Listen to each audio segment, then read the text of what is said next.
نحمده ونصلي على رسوله الكريم اما بعد فقد قال الله تبارك وتعالى كما ورد في سورة الجاثية اعوذ بالله من الشيطان الرجيم بسم الله الرحمن الرحيم وإنه لعلم للساعة فلا تمترن بها واتبعوني هذا صراط مستقيم صدق اللہ العظیم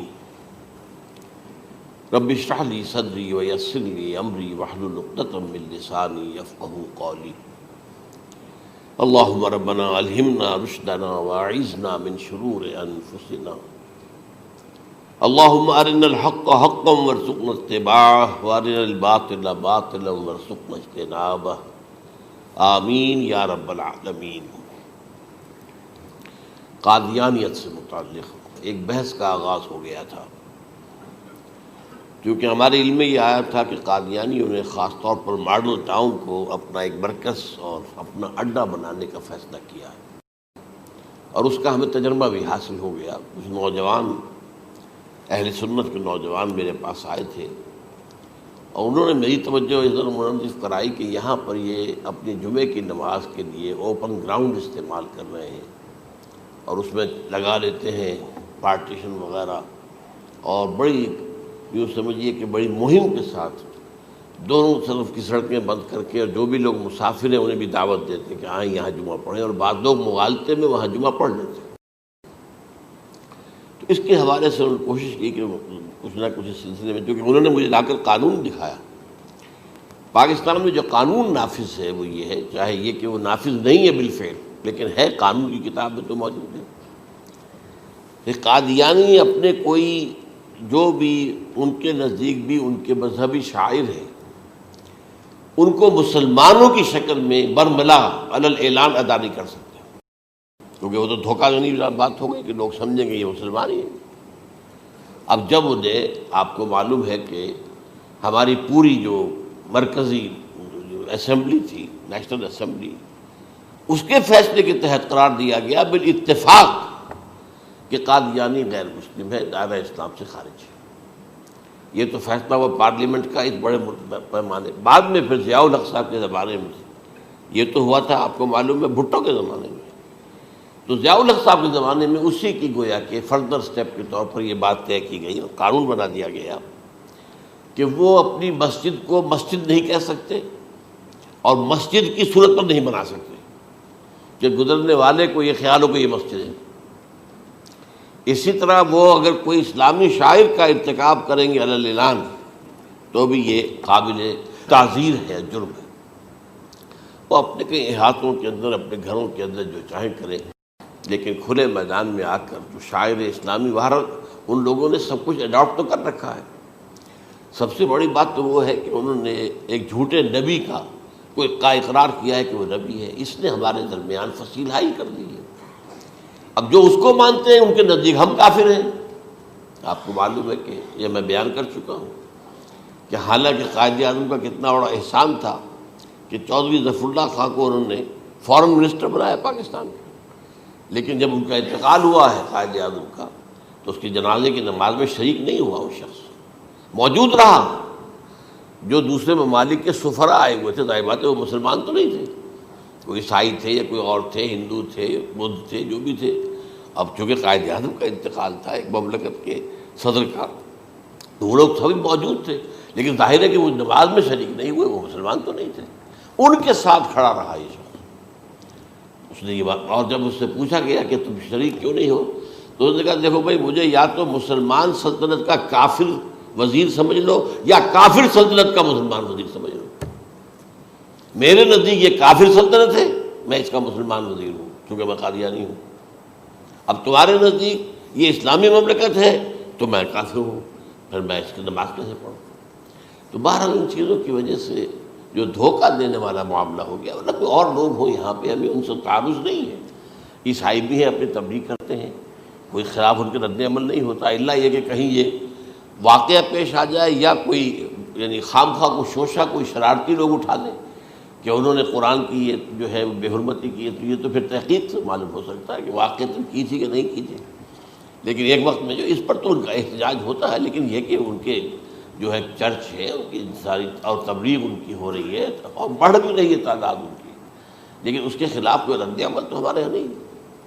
تو یہ ہے اصل میں وہ بات۔ تو اس پر جو گفتگو شروع ہوئی تھی میں آج اس کی تکمیل کرنے جا رہا ہوں۔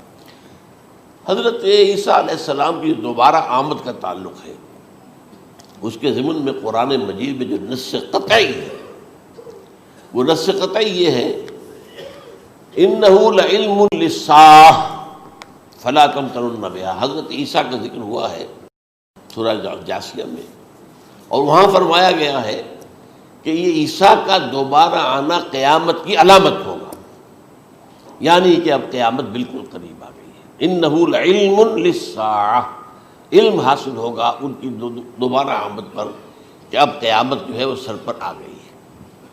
اچھا، اس کے ایک اور جو ہے ذرا بالواسطہ دلائل جو قرآن مجید میں آئے ہیں، ایک ان میں سے یہ ہے کہ سورہ آل عمران میں جہاں حضرت مریم کو بشارت دے رہا تھا فرشتہ کہ آپ کے ہاں ایک بیٹا ہوگا، وہ بڑی حیران تھی کہ میرے ہاں کیسے بیٹا ہو جائے گا، ماں کن تو بغیہ، میں تو کوئی بدکار عورت تو نہیں ہوں، نہ میری کوئی شادی ہوئی ہے ابھی۔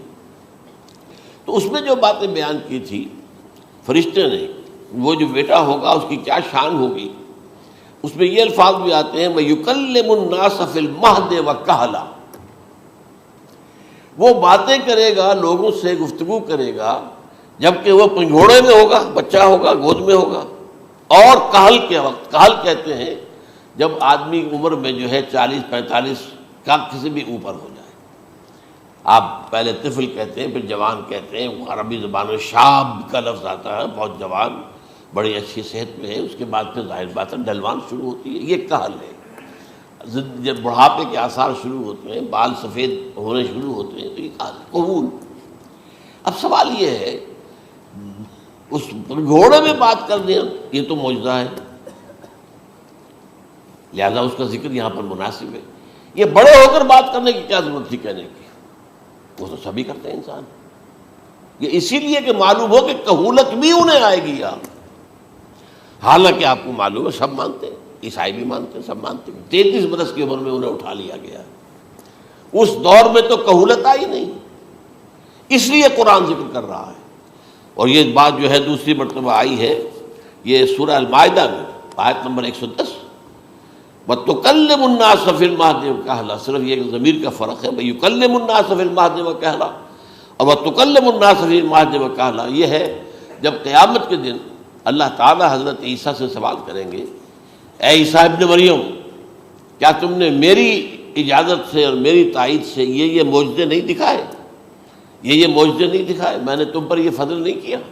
اور یہ گویا کہ بالواسطہ عیسیٰ کے ماننے والوں سے خطاب ہے کہ اللہ تعالیٰ کے کتنے بڑے بڑے احسان ہوئے، اور اسی میں تم بات کرتے تھے لوگوں سے پنگھوڑے کے اندر بھی اور کہولت کی عمر میں بھی، تو یہ کہولت کی عمر کب آئی؟ حضرت عیسیٰ علیہ السلام، تو اس کے بغیر تو ممکن ہی نہیں ہے کہ وہ دوبارہ دنیا میں آئیں، پھر ان کے اوپر وہ عمر آئے اور اس عمر کے اندر بھی وہ بات کریں گے۔ تو یہ میرے نزدیک قرآن مجید کے اندر دلائل ہیں اس چیز کے کہ حضرت عیسیٰ علیہ السلام کی دوبارہ جو ہے آمد ہوگی۔ اب اس ضمن میں چاہتا ہوں کہ آج خاص طور پر جو الساعہ کی اور جو علامتیں قرآن میں آئی ہیں، یہ ضمنی مضمون ہو جائے گا، لیکن بہرحال یہ بھی ایک معلوماتی مضمون ہے کہ ایک تو یہ قیامت کی بڑی نشانیوں میں سے حضرت عیسیٰ کا دوبارہ آنا، اور کیا کیا جو ہے باتیں بیان ہوئی ہیں وہ ذرا غور سے سن لیجیے۔ پہلی بات میں نے ہلکا سا حوالہ دیا تھا، ہم تو ایک لفظ قیامت بولتے ہیں، وہ قیامت جو ہے اتنا ہمارے نزدیک جامع لفظ ہے کہ جس میں وہ بھی جو زلزلۃ الساعہ آئے گا وہ بھی ہے، پھر جو نفخ روح نفخ ساق ہوگا وہ بھی ہے، لیکن قرآن مجید سے معلوم ہوتا ہے کہ یہ الساعہ ہے، وہ گھڑی جس دن کے یہاں قیامت برپا ہوگی، زلزلہ آئے گا، شدید ترین حالات آئیں گے، فوری طور پر تمام انسان مر نہیں جائیں گے۔ جو ہے اس کا نقشہ جو کھینچا گیا ہے، یا ایھا الناس اتقوا ربکم ان زلزلۃ الساعۃ شیء عظیم یوم ترونها تذہل کل مرضعۃ عما ارضعت وتضع کل ذات حمل حملها وتری الناس سکارى وما هم بسکارى ولکن عذاب اللہ شدید، اے لوگوں ڈرو، اللہ کا تقوی اختیار کرو، اس لیے کہ قیامت کا زلزلہ بہت سخت شے ہے، بہت بھاری شے ہے۔ ان زلزلۃ الساعۃ شیء عظیم، جب پہاڑ چل رہے ہوں گے اور جو ہے انسان جو ہیں گے وہ جس طرح پروانے ہوتے ہیں، پتنگے ہوتے ہیں، ایسے اڑ رہے ہوں گے انسان، اور اس میں یہ بھی حال ہوگا کہ لوگ جو ہے ہر جو دودھ پلانے والی ہے وہ اپنے بچے کو بھول جائے گی۔ ظاہر بات ہے کہ اپنی پڑی ہوئی ہے مصیبت، حالانکہ سب سے زیادہ محبوب ترین شے دنیا میں اس سے اونچی محبت نہیں ہو سکتی جو ماں کو اپنے دودھ پیتے بچے سے ہوتی ہے، انہیں بھول جائے۔ تذہب کل مرضعۃ عما ارضعت، اور تمہیں ایسا محسوس ہوگا کہ لوگ کسی نشے کی کیفیت میں ہیں، یعنی وہ بدحواش ہیں، بدحواس ہو گئے، لیکن یہ کہ وما ہم بسکارى، اور وہ مدہوش نہیں ہوں گے، ولکن عذاب اللہ شدید۔ تو یہ ہے زلزلۃ الساعہ، وہ ایک خاص وقت جو ہے، ایک خاص گھڑی جس میں کہ یہ ہونا ہے۔ اس کے علاوہ قرآن مجید میں القارعہ، القارعہ والقارعہ وما ادراک ما القارعہ، یوم یکون الناس کالفراش المبثوث وتکون الجبال کالعہن المنفوش۔ اب یہ کیا ہے؟ یہ نقشہ قیامت، یہ الساعہ، القارعہ الساعہ۔ اسی کے ساتھ قرآن میں آتا ہے الواقعہ، اذا وقعت الواقعۃ لیس لوقعتها کاذبہ، تو یہ خافضۃ رافضہ، یہ الفاظ سورہ واقعہ میں ہے۔ اسی طریقے سے اور جو ہے الحاقہ، ما الحاقہ وما ادراک ما الحاقہ، یہ تمام جو الفاظ قرآن مجید میں آئے ہیں یہ آئے ہیں الساعہ کے لیے، قیامت کے لیے نہیں۔ قیامت میں بعد میں بتاؤں گا آپ کو۔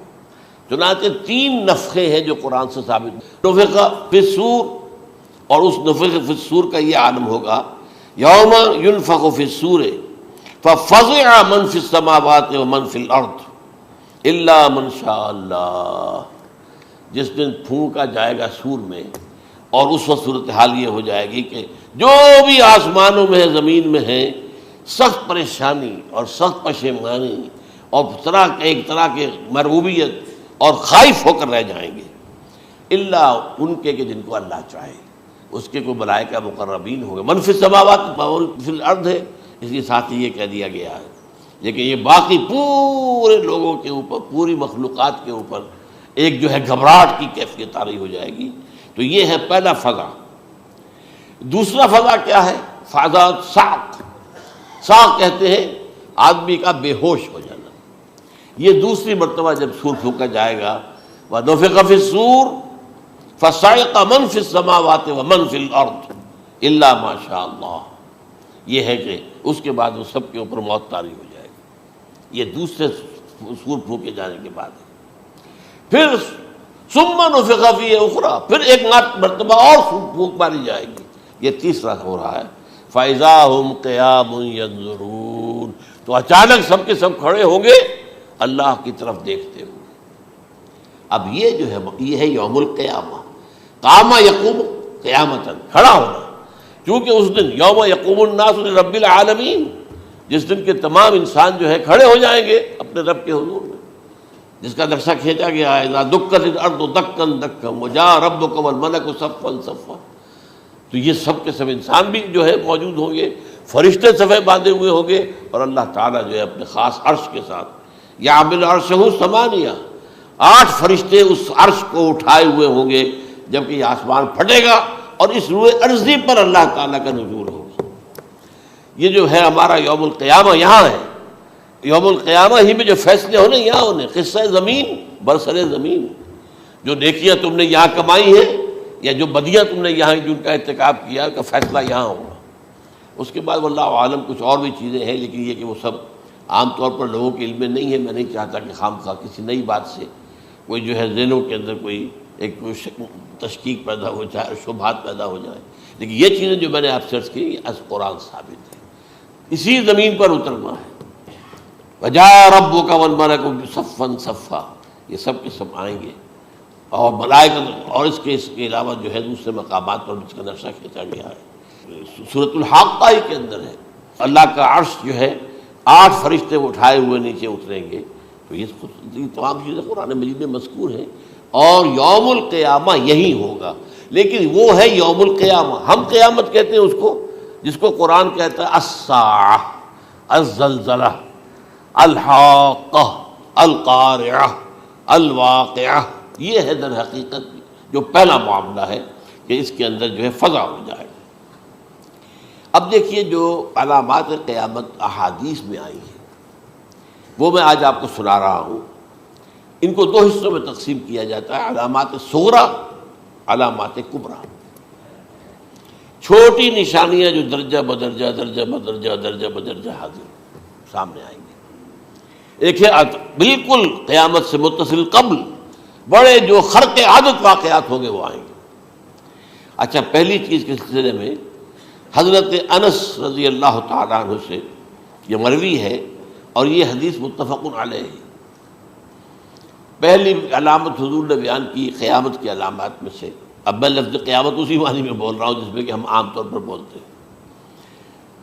آپ نے فرمایا علم اٹھا لیا جائے گا، جہالت کا دورہ ہوگا۔ اب یہ کون سا علم اٹھایا جائے گا؟ سائنس کا علم نہیں، دین کا علم۔ آج تو ساری قدر و قیمت جو ہے جس کے لیے دوڑتے ہیں لوگ، لاکھوں روپے کی فیسیں دے کر MBA ہو رہے ہیں، یہ جو ہے اکاؤنٹنسی کا پاس کر رہے ہیں، یہ CA کر لیا ہے، یہ کوئی اور جو ہے فزکس میں کہیں کیمسٹری میں ڈاکٹریٹ کر لی ہے، ڈاکٹر بن گئے تو کیا ہی کہیں۔ اس لیے کہ بڑی چیز جو پاکستان سے ایکسپورٹ ہوتی ہے وہ ڈاکٹر ہیں۔ جو اتنے بڑے پیمانے پر جو کالج کھلے ہوئے، 3 لاکھ روپے ایک سال کی فیس، 5 لاکھ روپے ایک سال کی فیس، یہ کیوں لیتے ہیں اور کیوں لوگ دیتے ہیں؟ کہ موقع مل جاتا ہے MBBS کر کے۔ امریکہ کے اندر بھی ڈیمانڈ ہے، ان کے ہاں ڈاکٹر جو ہیں جتنے ہونے چاہیے نہیں ہے، لہذا اور بھی بہت سی جگہوں پر ڈیمانڈ ہے۔ تو جس چیز کی مارکیٹ میں ڈیمانڈ ہے وہ علم ہے۔ آج علم کمپیوٹر کا علم ہے یہ، حالانکہ ان میں سے کسی کے اوپر لفظ علم کا اطلاق میرے نزدیک غلط ہے، جہالت ہے۔ علم وہ ہے جو ذہن کو جلا دے، جو سوچ کو جلا دے، روشنی پیدا کرے، دماغی روشنی، وسعت دے، انسان کے فکر کو وسعت دے، اس کے ذہنی جو ہے جو افق ہے اس کو وسیع کرے۔ علم تو وہ ہے جو حقیقت کے کیا علم بھی اس سے عطا فرمائے۔ قرآن ہے، حدیث ہے، باقی اور چیزیں جو اس سلسلے میں آ سکتی ہیں وہ ہے کہ جو قرآن اور حدیث کی سمجھنے میں مومن ہوں اور زیادہ جو ہے اس کے تک فہم کو آسان کر دیں۔ لیکن یہ کہ فرمایا علم اٹھا لیا جائے گا، جہالت کو فروغ ہوگا۔ ظاہر بات ہے ایک ہی بات ہوئی ہے۔ دوسرے نمبر پہ یہ کہ جہالت کو فروغ ہوگا۔ نمبر 3 زنا کثرت سے ہوگا۔ نمبر 4 شراب نوشی عام ہو جائے گی۔ نمبر 5 عورتوں کی تعداد بہت زیادہ ہو جائے گی، مردوں کی تعداد کم ہو جائے گی، یہاں تک کہ 50 عورتوں کا خیر خبر کرنے والا، کوئی نگرانی کرنے والا، وہ ایک مرد۔ اچھا، یہ تو ہے ایک حدیث جو میں نے آپ کو بیان کر دی، متفق علیہ، یہ بخاری اور مسلم دونوں میں ہے۔ دوسری حدیث بخاری کی ہے، اس کو حضرت ابو ہریرہ رضی اللہ تعالیٰ عنہ نے روایت فرمایا ہے، قیامت آئے گی جب امانت ضائع ہو جائے گی۔ آج ہمارے ہاں امانت کے ضائع ہونے کا جو نقشہ ہے شاید پوری دنیا میں کہیں اور نہیں۔ جس طرح کے غبن یہاں ہوتے ہیں، جس طرح کک بیکس جو ہے وہ لیے جاتے ہیں، اس غریب یعنی قوم غریب ہے لیکن یہاں وہ امیر بہت بڑے بڑے لوگ ہیں، وہ تو دنیا بھر کے ٹاپ کے امیروں کے اندر اس کا شمار ہو جائے گا۔ لیکن یہ کہ یہ سب امیر کیسے بنے؟ غبن بلین ڈالرز کا، اب تو اس سے کم کی تو بات ہی نہیں ہوتی۔ فلاں نے اتنے بلین جو ہے پیسے اپنا جو ہے قرضہ معاف کرا لیا۔ بھائی کس نے کیا، کون کرتا ہے معاف؟ یہ کسی کے باپ کی جاگیر ہے؟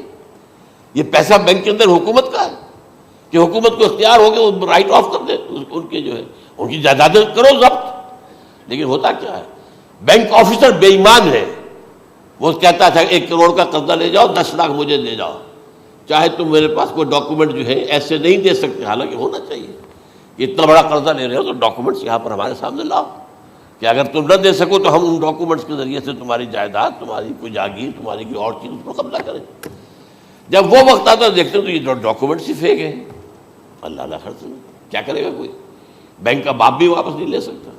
اور یہ سب کس کی بے ایمانی ہے؟ وہ جو بیٹھا ہوا بینک مینیجر، سارا سودا اس کے مابین تھا کہ 1 کروڑ ہے نا، 10 لاکھ مجھے، 90 تم لے جاؤ، باقی یہ کہ ٹھیک ہے میں تمہارے جو ڈاکومنٹس تم پیش کر رہے اس میں کوئی اعتراض نہیں کرتا، بس جاؤ۔ اور نمبر 2، حکومت نااہلوں کے سپرد ہو جائے گی۔ یہ ہے امام بخاری کی روایت کردہ روایت جو حضرت ابو ہریرہ سے۔ مسلم شریف میں ابو ہریرہ رضی اللہ تعالیٰ عنہ سے ایک اور روایت ہے، مال عام ہو جائے گا یہاں تک کہ زکوٰۃ قبول کرنے والا کوئی نہ ہوگا۔ یہ بات وہ ہے جو آج سعودی عرب اور UAE کے اندر آپ کثرت سے دیکھ سکتے ہیں۔ دولت جو ہے وہ ریل پیل، ابھی تھوڑا سا آیا ہے معاملہ خاص طور پر دبئی میں، کیونکہ وہاں بہت زیادہ کنسٹرکشن ہو رہی تھی، تو پوری دنیا میں آپ کو معلوم ہے کہ جو ریئل اسٹیٹ کہلاتا ہے اس کا حال بہت پتلا ہے، لیکن وہاں کے دولت ریل پیل ہے ہر جگہ پر۔ اور سب سے اہم متفق علیہ روایت، متفق علیہ کیا، وہ تو حضرت عمر سے بھی مروی ہے، ابن عمر سے بھی مروی ہے، ابن عباس سے بھی مروی ہے، ابو ہریرہ سے بھی مروی ہے، عبداللہ ابن مسعود سے بھی مروی ہے رضی اللہ تعالیٰ عنہ اجمعین۔ اور یہ وہ حدیث ہے جسے کہا حدیث جبرائیل، جسے ام السنہ بھی کہا گیا۔ اس میں جو آخری سوال کیا حضرت جبرائیل نے حضور سے، چوتھا، پہلا یہ تھا کہ اسلام کیا ہے مجھے بتائیے، ایمان کیا ہے، اس کی حقیقت کیا ہے یہ مجھے بتائیے، تیسرا احسان کیا ہے یہ بتائیے، چوتھا یہ کہ قیامت کے بارے میں بتائیے کب ہوگی۔ حضور نے فرمایا کہ اس کے بارے میں جس سے سوال کیا جا رہا ہے وہ اس سے زیادہ نہیں جانتا جو کہ سوال کر رہا ہے۔ اب اس کے کئی مفہوم ہو سکتے ہیں کہ بہرحال یا تو حضرت، چونکہ بعد میں معلوم ہوا کہ حضور نے پہچانا نہیں کہ یہ جبرائیل ہے، بلکہ جب سوال جواب ہو کر وہ چلا گیا شخص تو اچانک حضور کے ساتھ ذرا ردو ہو ہی لیا، ذرا بلانا اس کو دوبارہ لانا۔ اب جو دیکھا کہ یہ وجود ہی نہیں اس کا، آسمان نے اس کو اچک لیا، زمین نے نگل لیا، کیا ہوا ہے؟ پھر آپ نے یہ جبرائیل تھے جو تمہیں تمہارا دین سکھانے آئے تھے، جبکہ تم سوال نہیں کر رہے ہو۔ یہ بڑے بیسک کوسچن تھے، اس لیے کہ دنیا کے ہمارا نظام اسلام پر ہے، ایمان پر نہیں ہے، اس لیے کہ ایمان کو ویریفائی کر ہی نہیں سکتے۔ کیسے پتا ہوگا اس میں ایمان ہے یا نہیں ہے؟ کوئی آلہ نہیں ہے، کوئی الیکٹروکارڈیوگرام ابھی تک ایسا نہیں ہے، کوئی جو ہے اور جو طریقے چل رہے ہیں وہ تو ان کے ذریعے سے یہ تو نہیں معلوم ہو سکتا ایمان ہے کہ نہیں۔ لہذا یہاں کا سارا نظام اسلام پر ہے، شہادت اللہ الہ الا اللہ وان محمد رسول اللہ، پھر ایک نظام بنا دیا، وہ اقام الصلاۃ و ایتاء الزکوٰۃ و صوم رمضان و حج البیت۔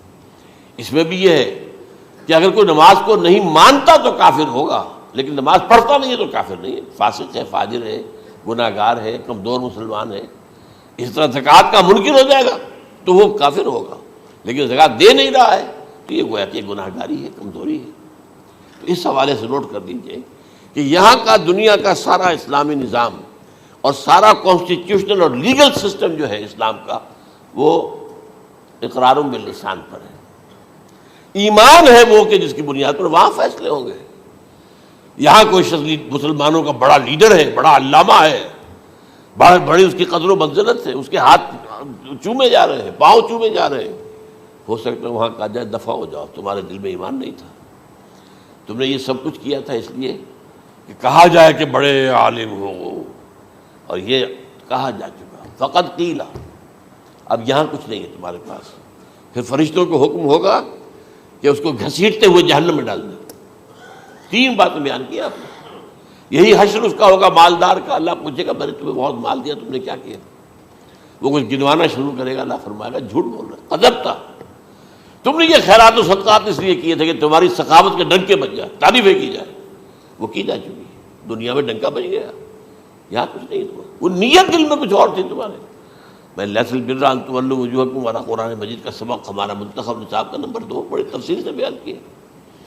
یہی معاملہ ہوگا اس عالم کا، اللہ فرمائے گا میں نے تمہیں علم دیا، تم نہیں، وہ کہے گا میں نے علم پھیلایا لوگوں میں ہدایت کی، جھوٹ بول رہے ہو، تم نے تو صرف اس لیے کیا تھا، تمہاری نیت یہ تھی کہ بڑا عالم شخص ہے، بڑا فاضل شخص ہے، تو یہ سب کہا جا چکا۔ تو وہاں کا معاملہ جو ہے وہ اسلام پر نہیں ہے، یا آپ دکھائیں گے دیکھیے یہ میرا آئیڈینٹی کارڈ، اس پہ اسلام میرا مذہب لکھا ہوا ہے، یا یہ میرا پاسپورٹ ہے، آئیڈینٹیفیکیشن کے لیے دنیا میں عام طور پر یہ چیزیں ہوتی ہیں، کوئی تعلق نہیں۔ آخرت کا معاملہ کسی اور شے پر ہے، وہ تو ایمان دل میں ہے، اور تمہارے تمام جو حرکات ہیں، اعمال ہیں، ان سب کے اندر جب تک کہ اصل جو قوت متحرکہ ہے وہ اللہ کی محبت نہ بن جائے. اخلاص للہ وحب اللہ للہ، اور یہ کہ یہ تمام چیزیں جیسا کہ فرمایا، ایک حدیث بڑی پیاری ہے، ایمان کی تکمیل کی علامت کیا ہے؟ فرمایا من احب للہ وابغض للہ ومنع للہ واعطى للہ فقد استکمل الایمان. جس شخص کے نے محبت جس سے بھی کی، اللہ کے لیے کی، اپنے مفادات کے لیے نہیں، رشتہ داری کی بنیاد پر نہیں. محبت اوپر ہو جائے، رشتہ دار کا حق ہے دو، بیوی کے حقوق ہیں دو، لیکن محبت یہ اللہ کے لیے ہو کہ فلاں شخص سے مجھے محبت اللہ کے لیے. اور اگر نفرت رکھی تو اللہ کی وجہ سے رکھی، اس لیے رکھی کہ وہ اللہ کے دین سے دور ہے، وہ اللہ کے راستے پر نہیں آ رہا ہے، وہ فسق و فجور کی جو ہے زندگی کو آ رہا. اس میں بھی یہ ہے کہ یہ نہیں ہے تعلق قطع کر لو، تعلق قطع کرو گے تو تبلیغ اور اصلاح کا موقع کہاں رہے گا، لیکن دلی محبت نہیں ہوگی اس میں. تو اگر محبت ہے تو اللہ کے لیے، اور نفرت ہے تو اللہ کے لیے. اور کسی کو کچھ دیا ہے تو اس لیے کہ اللہ کا حکم ہے کہ دوں، اور کسی سے کچھ روکا ہے تو اس لیے کہ اللہ کا حکم ہے کہ روکوں، اس کو نہیں دینا ہے. فقد استکمل الایمان، تو اس شخص نے ایمان کی تکمیل کر لی. یہ ہے اصل جو ڈیسائیڈنگ فیکٹر ہے، وہ یہ ہے. اور اس ایمان کی پہلی علامت کیا ہے؟ کیسے معلوم ہو میرے اندر ایمان ہے؟ پہلی علامت سب سے کم تر درجے کا ایمان، اس میں فرمایا گیا اذا اساءت کا سیئۃ وحسنت کا حسنۃ فانت مومن. اگر کوئی اچھا کام کر کے خوشی ہو اور کوئی برا کام ہو جائے تو ملامت ہو، یہ کیا کر بیٹھا، یہ میں نے کیا کیا ہے، یہ مجھے نہیں کرنا چاہیے تھا. یہ اگر احساس ہے نیکی اور بدی کا تو تمہارے اندر ایمان ہے. یہ ایمان ہے ادنا درجے کا. اور وہ ایمان احب للہ ہے، وابغض للہ ہے، واعطى للہ ہے، ومنع للہ ہے، فقد استکمل الایمان. اچھا، یہ جو متفق علیہ حدیث ہے جو حضرت جبرائیل کی ہے، اس میں پھر انہوں نے کہا کہ اچھا اگر آپ مجھے یہ کب ہوگی قیامت نہیں بتا سکتے تو اس کی کچھ علامتیں بتائیے. یہ بڑی عظیم تھا، کیونکہ یہ تو تمام احادیث کے اندر میں نے عرض کیا نا کہ سب سے زیادہ صحابہ سے منقول ہے. اور آپ نے فرمایا کہ جب لونڈی اپنی مالکہ کو جنے گی اور تم دیکھو گے کہ ننگے بدن ننگے پیر بھوکے ننگے بھیڑوں اور بکریوں کو چرانے والے اونچی سے اونچی عمارتیں بنانے میں ایک دوسرے کا مقابلہ کریں گے. اذا تلد الامۃ ربتہا، کیا بانی ہے؟ یہ خاص الفاظ کیوں کہے گئے؟ اولاد والدین کے سامنے دب کر رہتی تھی، کبھی سینہ تان کر بات نہیں کرتے تھے. ٹھیک ہے، کوئی بات آپ مان نہیں سکتے، ابا جان یہ بات تو میں نہیں کر سکتا. یا فرض کیجئے کہ وہ آپ کو کسی نیکی سے روک رہے ہیں، کہ دینی کام سے روک رہے ہیں، ابا جان یہ تو میں نہیں کروں گا، یہ تو دین کا فرض ہے. یہ کہیں آپ، اور ڈٹ کر کہیں اور جمیں اس پر، لیکن یہ کہ کوئی سرکشی کا انداز نہ ہو. ایسا نہ ہو کہ اپنے جناب سینے کو تان کر کے کھڑے ہو جائے، میں نہیں کروں گا، یہ نہیں، یہ غلط ہو جائے. اچھا، اولاد میں بیٹی جو ہوتی تھی وہ زیادہ سبارڈینیٹ، سبمسیو، بات ماننے والی، کہیں بھی سر اونچا نہ کرنے والی. اور آخری دور میں کیا ہوگا؟ بیٹیوں سے مائیں ڈریں گی، انہیں ٹوک نہیں سکتی کسی بات پر، پتہ نہیں کیا بک دے، کیا بکواس کر دے. یہ تو ہمارے یہاں ہو گیا ہے. باہر کیا ہے وہ تو آپ یہ بھی نہیں پوچھ سکتے. آپ کی 13 برس کی لڑکی آئی ہے رات کو 1 بجے، نہیں پوچھ سکتے کہاں رہی ہو، یہ رات کہاں گزاری، پوچھ ہی نہیں سکتے. یہ پوچھنا بھی جرم ہے. اپنے چھوٹے بچے کو آپ نے ایک تھپڑ مار دیا، تہذیب ہے، سکھانا ہے، غلط کام کیا ہے، اس کی سرزنش ہو رہی ہے، فوراً وہ اگر ایک فون کر دے گا پولیس آئے گی، بچے کو لے جائے گی، اسے لا کر کہیں اور جو ہے ڈپازٹ کرے گی، اور آپ پر مقدمہ چلے گا، آپ کو اس کی سزا بھگتنی ہوگی. ظاہر بات ہے کہ پھر وہاں سرکشی کا کیا عالم ہوگا. پھر اولاد کہاں سر جھکائے گی، کس درجے میں جھکائے گی؟ اس کی تربیت عثمانی میں ہوئی نہیں. تو ان تلد الامۃ ربتہا، گویا کہ بیٹی کے نزدیک ماں جو ہے وہ ایسی ہو جائے گی جیسے لونڈی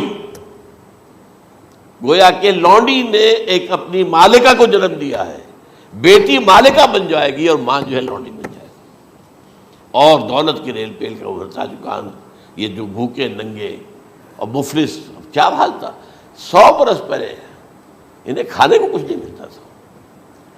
یہ مشرقی ساحل پر تھے، یہ سوائے یہ کہ مچھلیاں پکڑ لی، اللہ خیر اللہ وہ کھا لی، یا کہیں ان کو بیچ دیا، کوئی بنڈی لگ گئی، بنڈی لگ جاتی تھی وہاں، اور کیا تھا۔ اور مغربی ساحل پہ کیا ہوتا تھا، ساری ان کی معیشت حج کے گرد گھومتی تھی، حاجی آئے ہیں، خریداریاں کر رہے ہیں، اور آپ کو معلوم ہے پوری دنیا سے مال پہلے بھی پہنچتا تھا وہاں، آپ کو جو ہے ہر ملک کے ہر کونے کا پھل وہاں مل جائے گا آج بھی۔ اور وہاں پر یہ ہے کہ سب سے بڑی بدوؤں کے لیے سب سے بڑی بات کیا تھی، قربانی کا گوشت، اسے وہ سکھاتے تھے، سخت چمڑے کر کے کھاتے تھے، یہ ان کا حل تھا۔ آج جا کر دیکھیے نئے شہر بن رہے ہیں، امریکنز کو کانٹریکٹ دیے جا رہے ہیں، بالکل ماڈرن شہر بنا دو، ایک ایبسلیوٹلی ماڈرن شہر جو ہے وہ جو مشرقی ساحل کے اوپر جو پہلے سے آرام کو سٹی ہے، امریکن سٹی ہو، اس کے اندر کوئی سعودی بھی داخل نہیں ہو سکتا سوائے جس کے پاس اس سٹی کی طرف سے لائسنس نہ ہو، اور اس کی چار دیواری کے اندر، چار دیواری کیا فصیل کے اندر کہی ہے، جو چاہو کرو، کوئی تم پر پابندی نہیں، ننگے نہاؤ، تالاب ہے نہا رہے، ننگی عورتیں ننگی مردیں نہا رہے، کوئی پوچھنے والا نہیں۔ اب اسی قسم کا ایک سٹی آباد ہونا جا رہا ہے مغربی ساحل پر، جدہ اور ینبوع کے درمیان، اور اس میں اصل میں جتنی بھی دولت ہے جو پیٹرول کی ہے وہ وہیں پر رکھ لی جاتی ہے امریکہ کے اندر، تاکہ امریکہ جو ہے ایسے ایسے پروجیکٹ بنا کر جب تمہیں دے گا تو اس میں سے پیسے لے گا، وہ نہیں ملتی ان کو واپس۔ بہرحال یہ تو میں نے ایک جگہ آپ سے ذکر بھی کیا تھا، دی کنفیشنز آف این اکنامک ہٹ مین، وہ کنفیشنز کی بات جو ہے اگر آپ میں سے کسی کو دلچسپی ہو تو اسے پڑھیں، کہ کس طریقے سے 1973 کے آئل امبارگو کے بعد جو شاہ فیصل شہید کے زمانے میں ہوا تھا، پھر جس طریقے سے امریکہ نے ان تمام ممالک کو جکڑ لیا ہے، اس کا پورا جو پروسیس کیا تھا وہ سامنے آتا ہے۔ بہرحال اس کے بعد آتا ہے علامات کبریٰ کا ذکر، بڑی علامتیں جو کہ بالکل خرق عادت کے انداز میں ہوگی، جن کا معاملہ جو ہے وہ آپ کے ناپ تول میں نہیں آ سکتا، آپ کی کیمسٹری فزکس اس کا جو ہے وہ نہیں کر سکتی، ادراک ہوگا یہ قیامت کی۔ ان میں نمبر 1 کیا ہے، ایک بہت بڑا دھواں آئے گا، پوری دنیا کو لپیٹے گا۔ نمبر 2 دجال کا ظہور ہوگا، جو اپنی خدائی کا دعویٰ لے کر آئے گا اور بنوائے گا، اس کے ہاتھ میں ہو جائیں گے، قبضے میں ہو جائیں گے سارے ذرائع پیداوار کے، اس کی طرف بھی پہلا قدم اٹھ چکا ہو، ٹرپس کے نام سے معاہدہ ہو چکا ہے، کوئی ملک اپنا بیج پیدا نہیں کر سکتا، یہ بیج ہم نے ڈیولپ کیے ہیں، ان کے ڈیولپمنٹ سے پہلے تم ایک ایکڑ سے کتنی گندم لیتے تھے، آج کتنی لے رہے ہو، کس بنا پر؟ جینیٹکس کا جو کام ہم نے کیا ہے اس کی بنا پر ہو رہا، ہاں تو ہمارا حق ہے، اس کی رائلٹی ہمارے پاس آنی چاہیے، لہذا صرف ان اداروں سے ملٹی نیشنل سے خریدا جائے گا بیج، اور بیج بھی وہ دیں گے وہ کہ جس سے جو فصل اگے گی وہ بیج نہیں لا سکتی، وہ بیج کا کام نہیں کر سکتی۔ جیسے آپ کو معلوم ہے کہ آپ کے ہاں جو گوشت کھایا جاتا ہے مرغے کا، تو مرغا وہ جو ہے اس میں مرغا ہو یا مرغی ہو، اس کے اندر کوئی وہ کیفیت ہی نہیں ہے، ان کے انڈے جو ہے ان سے آپ بچے حاصل نہیں کر سکتے، ہے تو انڈا، دیکھنے کو تو انڈا ہے، لیکن وہ بنڈا جو ہے اس سے بچہ تو نہیں حاصل کر سکتے۔ ایسے ہی وہ گندم کا بیج دیں گے، نظر آئے گی گندم، لیکن اس کے اندر وہ صلاحیت نہیں ہے کہ اس سے جو فصل اگے گی اس کا نتیجہ جو ہے وہ بھی آپ لے سکیں، یہ ہونا ہے، اللہ جانے، قدم اٹھ رہے ہیں ادھر۔ پھر یہ ہے کہ دابۃ الارض، زمین سے ایک حیوان نمودار ہوگا، زمین شق ہوگی۔ ابھی میں کہہ رہا ہوں خرق عادت ہے، یہ چیزیں وہ نہیں ہیں جو ہماری کسی حساب کتاب میں جو باتیں پہلے آئی ہیں وہ تو حساب کتاب میں آ رہی ہیں، ساری سمجھ میں آ رہی ہیں، ساری چیزیں مشاہدہ ان کا ہو رہا ہے، لیکن یہ ہے کہ دابۃ الارض، یہ کہتے ہیں کہ کوہ صفا، اس میں تو نہیں ہے حدیث میں، کوہ صفا پھٹے گا اور اس میں سے ایک حیوان دابہ وہ ظاہر ہوگا، تو اسی لیے فرمایا ہے وَإِذَا وَقَعَ الْقَوْلُ عَلَيْهِمْ أَخْرَجْنَا لَهُمْ دَابَّةً مِّنَ الْأَرْضِ تُكَلِّمُهُمْ، تو ہم اندر سے پیٹ کے چیر کر زمین کے پیٹ کو ایک حیوان کو برآمد کریں گے جو انسانوں سے بات کرے گا، گفتگو کرے گا۔ نمبر 4 طلوع الشمس من المغرب، یہ بھی خرق عادت، سورج تو طلوع ہوتا ہے مشرق سے، غروب ہوتا ہے مغرب میں، لیکن اس وقت معاملہ الٹا ہو جائے، یعنی جو کائنات کے اندر جو گڑبڑ ہوگی کچھ سمجھ میں بات آتی ہے کہ یہ معاملہ جو ہے یہ تو اس پورے سولر سسٹم کو اگر بدل دیتے ہیں تو مشرق مغرب ہو جانا، مغرب مشرق ہو جانا، یہ سمجھ میں آنے والی بات ہے۔ اس کے بعد ہے عیسیٰ ابن مریم کا نزول، جس کے بارے میں آج میں نے گفتگو کی ہے تفصیل سے۔ یہ نزول ہونا ہے، یہ علامات قیامت میں سے حضور نے بیان فرمایا ہے، اور قرآن مجید کی جو اصطلاحات ہیں اس کے حوالے سے میں نص قطعی جو ہے وہ میں آپ کے سامنے رکھ چکا ہوں۔ پھر یاجوج ماجوج کا ایک معاملہ ہے، یہ میں ابھی اس وقت زیادہ اس پر بات نہیں کر سکتا۔ حضرت عیسیٰ علیہ السلام کے نزول کے بعد 2 کام ہوں گے،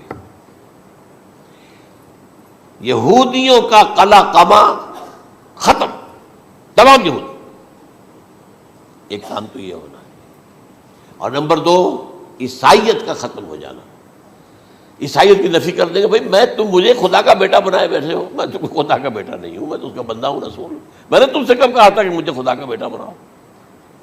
نمبر 2 یہ کہ وہ خنزیر کو قتل کر دیں گے، یعنی یہ تم نے خنزیر کب سے کھانا شروع کر دیا، میں تو تم کو نکاح اجازت دے کر گیا تھا، یہ تو شریعت موسوی میں حرام تھا، اور میں کہہ کر گیا تھا کہ یہی شریعت تم پر لاگو رہے گی، ہاؤ کم تم نے کیسے یہ؟ آج بھی بہت سے رومن کیتھولکس جو ہے وہ سور نہیں کھاتے، وہ اس میں ہے ان کے اندر کچھ نہ کچھ بات جو ہے جو حضرت عیسیٰ کی تعلیمات کا کچھ اثر ان کے ہاں ہے۔ میں تو ایک مرتبہ، یہ 1971 کی بات ہے، 4-5 دن کے لیے برسلز میں رکا تھا، اس لیے کہ وہاں مجھے ایک صاحب نے خط لکھا تھا کہ وہاں ایک نوجوان ہے، ابھی اس ایمان لایا ہے، اور اس کے کچھ مسائل ہیں، ہم کوشش کر رہے ہیں ان کے مسائل حل کریں، آپ بھی جا رہے ہیں۔ میں انگلینڈ جا رہا تھا تو واپسی پر آپ ان کے یہاں چند دن ٹھہرے، میں حیران ہوا، ویسے اس نے مجھے اپنے گھر ٹھہرایا نہیں، اس لیے کہ ماں باپ تو اس کے کرسچن تھے، اور پولیس کا چیف آفیسر اس کا باپ تھا، چیف آف پولیس فورس۔ اس نے مجھ سے 1 دن کھانے پہ بلایا، میں ہوٹل میں ٹھہرایا مجھے، اس نے کہا آپ اطمینان سے یہاں کھانا کھائیں، اس گھر میں نہ آج تک کوئی شراب کی بوند آئی ہے اور نہ ہی کوئی بوٹی آئی ہے سور کی۔ رومن کیتھولکس، اب اکلوتا بیٹا تھا یہ، عبدالعزیز اس نے بعد میں نام رکھا، وان کینٹر اس کا نام تھا جو کہ اوریجنل تھا، پھر اس نے نام رکھا عبدالعزیز وان کینٹر، پرانا نام بھی بحال رکھا، نہایت خوبصورت، 28 سال کی عمر تھی، اور اس وقت میں نے دیکھا تھا کہ اس کی فقہی معلومات جو ہے میری معلومات سے 10 گنا زیادہ۔ اس کی وجہ کیا ہے؟ وہ گیا تھا موراکو میں ایز اے ٹیچر ملازمت کرنے، پیسہ کمانے، وہاں وہ مسلمانوں سے اس کا ہوا رفع ضبط ہوا، اسلام کی تعلیمات سامنے آئی، اسلام لے آیا، اب اکلوتا بیٹا ہے، اور ماں باپ جو ہے کرسچن کیتھولکس۔ جب وہاں سے واپس آیا تو پھر کہتے ہیں کہ ہمارے درمیان ایک معاہدہ ہے، وی آر لیونگ ٹوگیدر، لیکن یہ معاہدہ ہے ہم مذہب پہ بات نہیں کریں گے، بس باقی جو بھی ہے وہ ساتھ رہ رہے ہیں۔ لیکن میں حیران ہوا، مجھے معلوم نہیں تھا۔ اچھا، اس کے بعد اس نے جب اسلام کا فیصلہ کیا تو اس کے سامنے سوال آیا کون سی فقہ اختیار کروں، تو اس نے بڑی جو ہے تھورو اسٹڈی کی ہے تمام فقہوں کی، کمپیریٹو اسٹڈی، ان کو کرنے کے بعد پھر فائنل فیصلہ اس کا یہ تھا کہ حنبلی فقہ میں اختیار کروں گا۔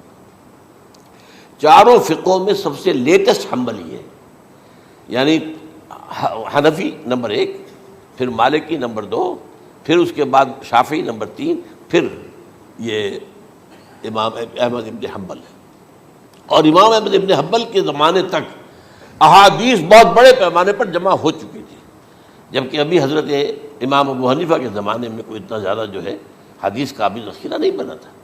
اسی پر تو لوگ حیران ہوتے ہیں کہ زیادہ حدیث امام ابو حنیفہ کے علم میں نہیں تھی، لیکن مجال ہے کہ ان کا کوئی فتویٰ جو ہے کتاب و حدیث کے، کتاب اور سنت کے خلاف ہو، اگرچہ انہوں نے صاف کہا کہ اگر تم پاؤ کوئی ایسی سچی حدیث، پختہ حدیث جو میری کسی رائے کے خلاف ہو تو میری رائے کو دیوار پر دے مارنا اور اس صحیح حدیث کا پیروی کرنا۔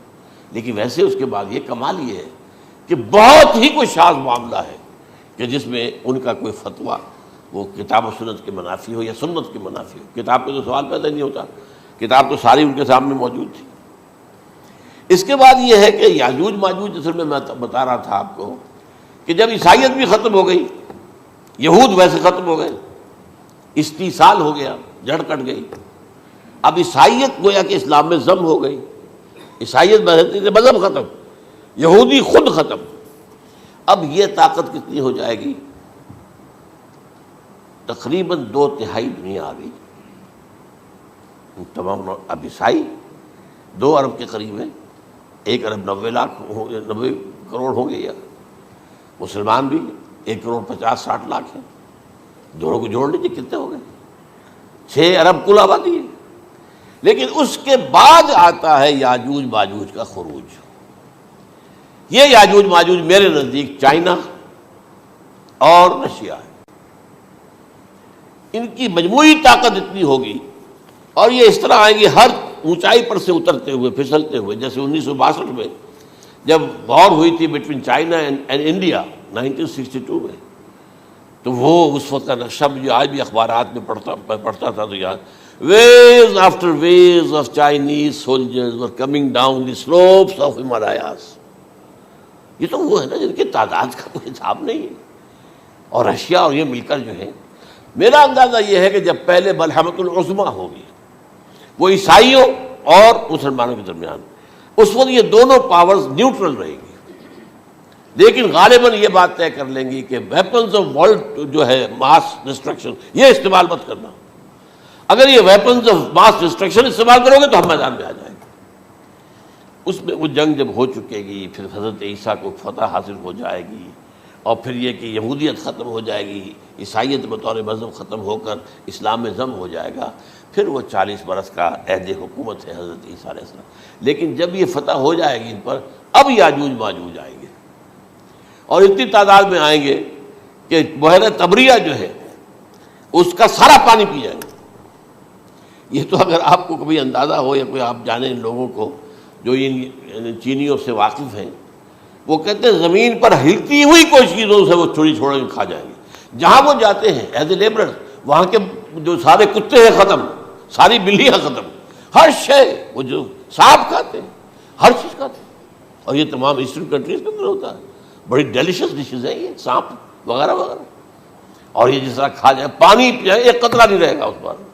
تو پھر جو ہے اللہ تعالیٰ اس وقت جو ہے اس میں ایک ایسی بیماری پیدا کرے گا کہ یہ سب مر جائے، یہ معجزے سے ہوگا، یعنی ان کے اوپر فتح جو ہے وہ عام لڑائی کے ذریعے سے نہیں ہوگی، بلکہ اس کے اوپر فتح جو ہوگی وہ اللہ تعالیٰ سے ہوگی، ایک بیماری پیدا ہوگی، سب مر جائے گا، اور اس کے بعد اللہ تعالیٰ ایسے پرندے بھیجے گا بڑی لمبی لمبی گردنوں والے، وہ ان سب کو کھا جائیں گے، جیسے ہمارے ہاں گدھ ہوتے ہیں، وہ ان کو صاف کر دیں گے۔ ورنہ تو یہ ہے کہ پوری دنیا کے اندر جو بدبو اور جو پیدا ہوتا معاملہ اس سے، تو اس نوع انسانی کی بقا ممکن نہیں تھی۔ ان کے خاتمے کے بعد پھر یہ ہوگا کہ حکومت اسلامی جو ہے پوری دنیا میں حضرت مسیح علیہ السلام کی ہوگی، 45 برس وہ رہیں گے، اسی میں وہ کہلن بھی آ جائے گا، وہ فی المہد و کہلن جو میں نے شروع میں بیان کیا تھا، اسی میں پھر یہ ہے کہ وہ شادی بھی کریں گے، ان کی اولاد بھی ہوگی، اور پھر ان کا انتقال ہوگا تو حضرت حضور صلی اللہ علیہ وسلم کے حجرے میں، وہیں پر جہاں حضور اور ابو بکر اور عمر رضی اللہ تعالیٰ عنہم دفن ہیں، وہیں پہ ان کو دفن کیا جائے گا، اور قیامت کے دن حضور فرماتے ہیں کہ میں اور یہ تینوں ساتھ نکلیں گے۔ تو یہ ہے والات و واقعات۔ بہرحال اس میں یہ ہے کہ یہ نوٹ کر لیجئے کہ جہاں تک ہمارے ہاں آج کل کا معاملہ ہے، میرے نزدیک میں یہ کہنے پر مجبور ہوں، جو رفع و نزول مسیح کو نہیں مانتا وہ کم سے کم منکر حدیث ضرور ہے، میں اس سے کم کا فتویٰ نہیں دے سکتا۔ اب یہ ہے کہ جو لوگ مہدی کو نہیں مانتے ان کا معاملہ میں مختلف سمجھتا ہوں، چند منٹ لے رہا ہوں آپ کے، اور اس لیے کہ ان کی حدیثیں صحیحین میں نہیں ہیں، بخاری مسلم میں نہیں، اور یہ کہ بہرحال ان کا معاملہ جو ہے وہ ایسا نہیں ہے حضرت عیسیٰ کا۔ حضرت عیسیٰ کے آنے کا جو کچھ ہوگا وہ تو میں نے آپ کے سامنے بیان کر دیا، لیکن یہ ہے کہ حضرت مہدی ہمارے نزدیک اس میں خرق عادت کوئی ہے ہی نہیں، جیسے ہر صدی کے مجدد ہوتے ہیں، آخری صدی کے مجدد وہ ہوں گے، اور میرے نزدیک یہی آخری صدی ہے، اور اسی میں حضرت مہدی کا ظہور ہو جانا۔ سعودی عرب میں کوئی خانہ جنگی ہوگی کسی بادشاہ کے انتقال پر، اور پھر اس وقت یہ ظاہر ہوں گے، اس وقت ملک کے حالات کو سنبھالنے کے لیے لوگ ان کو زبردستی نکالیں گے، چھپے ہوئے ہوں گے ایک گھر میں، یہ حضرت ام سلمہ رضی اللہ تعالی عنہ کی روایت ہے کہ ایک بادشاہ کے انتقال پر یہ خانہ جنگی ہو جائے گی اور ایک شخص مدینے سے بھاگ کر مکے میں چھپ جائے گا. یہ تو ہے ان کے الفاظ، میں توجیہ کر رہا ہوں. یہ لوگ ان کی طرف دیکھ رہے ہوں گے کہ یہ جو وقت آیا ہے فتنے کا ہماری قوم پر، ہمارے ملک پر، تو ان کی شخصیت ایسی ہے کہ یہ بیچ میں آئیں، صلح صفائی کرائیں، اور وہ جو ہے اس ذمہ داری سے بچ کر بھاگیں گے اور جا کر مکے میں چھپ جائیں گے.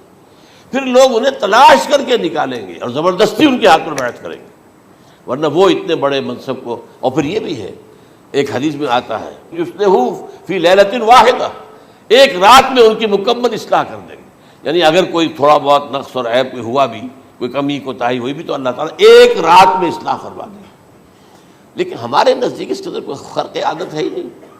البتہ جو کہتے ہیں اہل تشیع، وہ خرق عادت ہے کہ ان کے 12ویں امام جو ہے وہ بچپن ہی کے اندر اس خوف سے کہ جو بنو عباس بادشاہ ہیں وہ ان کو قتل کر دیں گے، تو وہ ایک غار میں چھپا دیے گئے. اب وہ 1200 برس سے اس غار کے اندر چھپے ہوئے، اور اس کے بعد وہ ظاہر ہوگی، وہ امام مہدی ہوں گے. اس میں خرق عادت ہے. لیکن میں یہ کہتا ہوں کہ محض خرق عادت کی بنیاد پر ہم اس کی نفی نہیں کریں گے. کیوں؟ کیا ہم یہ نہیں مانتے کہ اصحاب کہف 300 برس تک سوئے رہے؟ یہ کیا عام بات ہے؟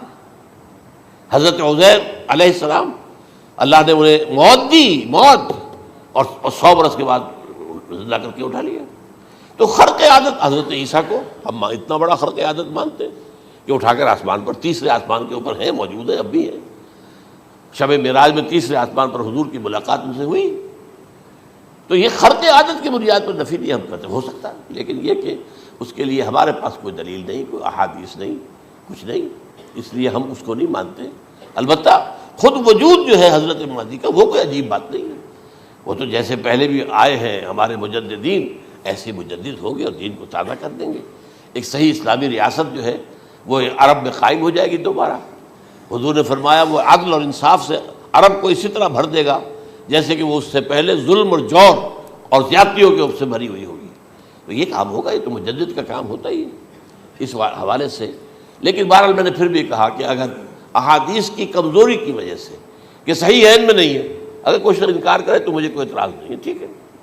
لیکن جو حضرت عیسیٰ کے نفع سماوی اور حضرت عیسیٰ کے نزول کا انکار کرتا ہے، وہ کم سے کم، میں انہیں اور آگے کوئی فتویٰ نہیں دیتا کہ وہ کافر ہو گئے یا یہ ہو گئے یا وہ ہو گئے، لیکن منکر حدیث کے لائن میں تو وہ لازمت کھڑے ہو گئے، کیونکہ اتنی واضح اور پکی حدیثیں ہیں حضرت مسیح کے نزول کی، اور علامات قیامت میں جس طرح ان کا ذکر آتا ہے کہ اس سے انکار جو ہے وہ جب تک آپ پوری حدیث کے ذخیرے کا انکار نہ کریں اس وقت تک ممکن نہیں ہے. اقول قولی ھذا واستغفر اللہ لی ولکم ولسائر المسلمین والمسلمات.